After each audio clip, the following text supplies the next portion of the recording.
এবার কার কাছে কই মনের কথা ধারাবাহিকে ফিরল শিমুলের বাল্যবেলার বন্ধু, আর তার বন্ধু হয়ে ফিরল অভিনেতা সুমন দে। বিস্তারিত জানতে ভিডিওটি শেষ পর্যন্ত দেখুন। জি বাংলার চর্চিত ও আলোচিত বর্তমান সময়ে ধারাবাহিক কার কাছে কই মনের কথা। এই ধারাবাহিকে সম্প্রতি গল্পে মোড় নিতে চলেছে।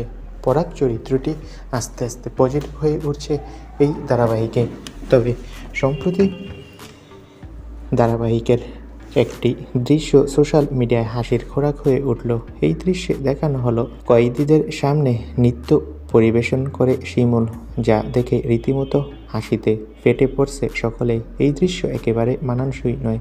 সোশ্যাল মিডিয়ায় এইটুকু দৃশ্যের ভিডিও ভাইরাল হয়েছে, যা দেখে নেটিজন কটাক্ষ করে লিখছে, বাংলা সিরিয়ালে এইসব সম্ভবই। তবে সম্প্রতি একটা খবর সোশ্যাল মিডিয়ায় ভাইরাল হচ্ছে। এবার নাকি গল্পে শিমুলের বন্ধু ফিরতে চলেছে। শিমুলের বন্ধুর চরিত্রে কার কাছে কই মনের কথা ধারাবাহিকে দেখা যাবে অভিনেতা সুমন দেকে। সুমন দেকে অনেকদিন ধরে আমরা বাংলা সিরিয়ালে দেখি না।